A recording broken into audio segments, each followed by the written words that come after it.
Hello students, आज मैं आपको बताने जा रही हूँ किसी उत्तल दर्पण के लिए उसके फोकस दूरी, वस्तु की दूरी और प्रतिबिंब की दूरी में संबंध और उसका निगमन।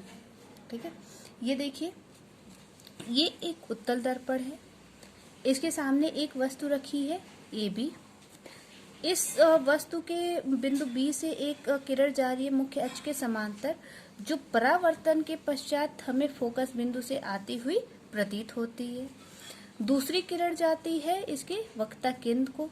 वक्ता केंद्र से होकर जाने वाली जो किरण होती है वो परावर्तन के पश्चात अपने ही मार्ग पर वापस लौट जाती है। ये दोनों किरणें एक दूसरे को बिंदु N पर काटती हैं और वस्तु AB का प्रतिबिंब बनता है MN, जो कि एक आभासी प्रतिबिंब होगा, क्योंकि इस बिंदु पर किरणें वास्तव में मिल नहीं रही हैं बल्कि एक दूसरे से मिलती हुई प्रतीत हो रही हैं। अब इसमें देखिए हमारे पास है ट्रायंगल। ये देखिए ट्रायंगल ABC और दूसरा ट्रायंगल है ट्रायंगल MNC। इसमें देखिए ये वाला जो कोण है ये दोनों ट्रायंगल में कॉमन है, यानी कि बराबर होगा। दूसरा जो कोण है ये BAC और कोण NMC, ये दोनों 90 अंश के कोण है, अर्थात समकोण है। अतः ट्रायंगल ABC और ट्रायंगल MNC समरूप होंगे और किसी समरूप त्रिभुज में उनकी जो संगत भुजाएं होती हैं उनका अनुपात हमेशा बराबर होता है। तो यहाँ हम ट्रायंगल ले रहे हैं ट्रायंगल ABC तथा ट्रायंगल MNC में ये जो भुजा है AB बट्टे दूसरी भुजा ये होगा MN इज इक्वल टू यहाँ पर होगा AC अपॉन यहाँ होगा MC। ये होगा आपका इक्वेशन फर्स्ट। दूसरा ट्रायंगल हम लेते हैं। ये देखिए यहाँ से इस बिंदु से हमने एक लंब डाला है PQ, तो हम ये ट्रायंगल लेते हैं ट्रायंगल PQF। तो ट्रायंगल PQF तथा ट्रायंगल MNF में यहाँ पर भी देखिए इस ट्रायंगल में भी ये वाला जो कोण है बिंदु F पर बनने वाला कोण है, ये दोनों त्रिभुज में कॉमन है, इसलिए बराबर होगा। दूसरा जो कोण है कोण PQF ये 90 डिग्री है। ऐसे ही कोण NMF ये भी 90 डिग्री है, यानी कि ये भी एक समकोण होगा। अतः त्रिभुज PQF और त्रिभुज NMF दोनों समरूप होंगे और इनकी संगत भुजाओं का अनुपात आपस में बराबर होगा। तो यहाँ हो जाएगा PQ, ये वाले त्रिभुज की एक भुजा हमने ले ली PQ और दूसरी भुजा हमने ले ली MN दूसरे त्रिभुज की, इज इक्वल टू होगा QF अपॉन MF।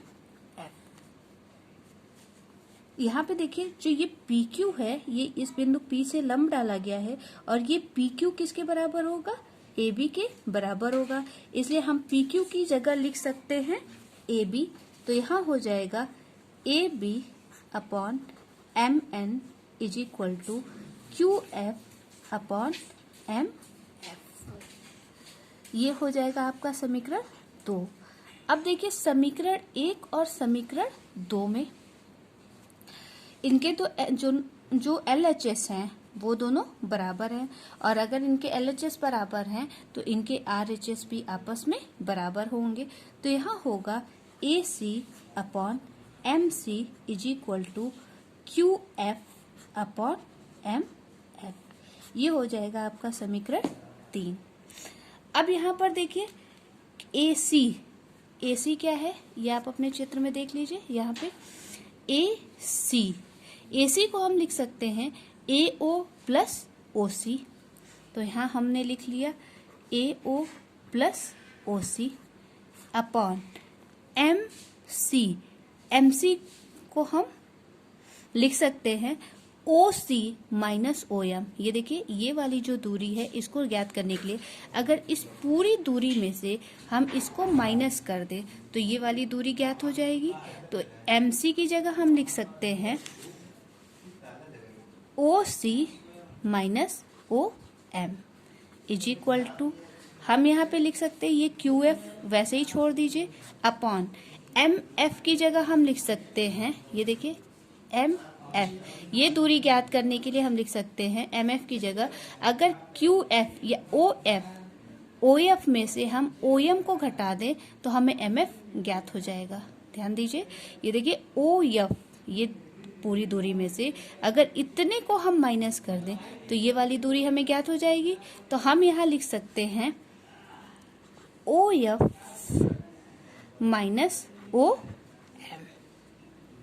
ठीक है, अब देखिए ए ओ, ये इससे बाई तरफ मेजर की जा रही है, ध्रुव से बाई तरफ मेजर की जा रही है, इसलिए ये दूरी कितनी हो जाएगी, नेगेटिव हो जाएगी। और ये दूरी है वस्तु की दूरी, इसको हम दिखाएंगे माइनस यू से, तो यहाँ हो जाएगा माइनस यू प्लस ओ सी जो है वो वक्रता त्रिज्या है, तो यहाँ हम लिख सकते हैं capital R upon O C की जगह फिर capital R minus O M. यहाँ देखिए ओ एम ध्रुव की प्रतिबिंब से दूरी, और ये होगी प्रतिबिंब की दूरी, ये चूंकि दाहिनी तरफ मेजर की जा रही है इसलिए ये पॉजिटिव होगी, और यहाँ पर होगा सिर्फ v is equal to Q F को हम ओ एफ मान सकते हैं, और इसका मान हो जाएगा स्मॉल एफ, यानी कि दर्पण की फोकस दूरी अपॉन ओ एफ की जगह हम लिख सकते हैं small f minus O M, यानी वही प्रतिबिंब की दूरी, इसको हम लिख सकते हैं v। ये देखिए minus u plus r upon r minus we is equal to f upon f minus v. अब हम इसको सॉल्व करेंगे आगे। ये देखिए यहाँ पर देखिए इसको लिख सकते हैं R minus U into F minus we is equal to F और in bracket R minus V. यहाँ पर देखिए ये आ जाएगा, यहाँ पर इसको एफ से दोनों में मल्टीप्लाई करिए तो यहाँ हो जाएगा small F into capital R minus F V minus V are,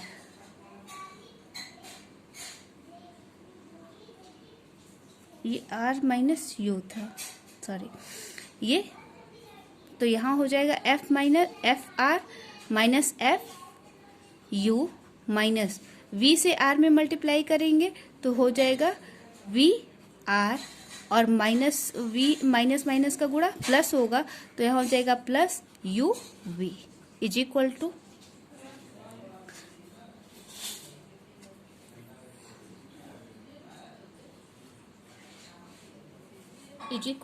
यहाँ हो जाएगा F R minus F V. यहाँ पर देखिए दोनों तरफ एफ आर जो है दोनों साइड है और दोनों तरफ पॉजिटिव है, ये दोनों सब्ट्रैक्ट हो जाएंगे यानी ये दोनों खत्म हो जाएंगे। यहाँ लिख सकते हैं minus F U minus V R plus U V is equal to F R minus F, sorry F R तो कैंसिल हो गया है, यहाँ हो जाएगा माइनस एफ वी। आर यानी वक्रता त्रिज्या जो होती है वो फोकस दूरी की दुगनी होती है, यानी आर इज इक्वल टू होता है 2f। तो यहाँ हम कैपिटल आर की जगह लिख सकते हैं 2f, तो यहाँ हो जाएगा minus F U minus 2f V plus U V is equal to minus F V. U V को छोड़ करके बाकी सारी चीजों को हम आरएचएस में ले जाते हैं तो यहाँ हो जाएगा U V is equal to minus F V, minus minus की जगह यहाँ पे प्लस हो जाएगा, माइनस इधर से आएगा तो इधर प्लस हो जाएगा, तो ये हो जाएगा plus 2FV plus F you. यहाँ से देखिए 2FV में से FV माइनस हो जाएगा, यहाँ हो जाएगा FV प्लस FU और यहाँ हो जाएगा UV। इसमें से F कॉमन ले लेंगे और उस F को यहाँ पे हो जाएगा F कॉमन ले लेंगे तो यहाँ हो जाएगा U प्लस V और यहाँ हो जाएगा UV। UV is equal to F in bracket U plus V। F को LHS में ले आइए और UV को RHS में ले जाइए तो ये हो जाएगा 1/F is equal to U upon UV plus V upon UV। U से U कैंसिल हो जाएगा, v से v कैंसिल हो जाएगा, तो ये हो जाएगा 1/f is equal to 1/u plus 1/v। ये है उत्तल दर्पण के लिए उसकी फोकस दूरी, वस्तु की दूरी और प्रतिबिंब की दूरी में संबंध। आप देखिएगा उत्तल दर्पण हो या अवतल दर्पण, दोनों की फोकस दूरी, वस्तु की दूरी और प्रतिबिंब की दूरी में जो संबंध होता है वो समान होता है, लेकिन दोनों के डेरिवेशन में, निगमन में थोड़ा सा अंतर था, इसलिए मैंने दोनों का डेरिवेशन अलग अलग आपको बता दिया है। आई होप कि आपको समझ में आया होगा। ना समझ में आए तो आप मुझसे इसको फिर से पूछ सकते हैं। जो भी प्रॉब्लम हो, कोई भी समस्या हो, आप कमेंट बॉक्स में मुझसे पूछ सकते हैं। Thank you.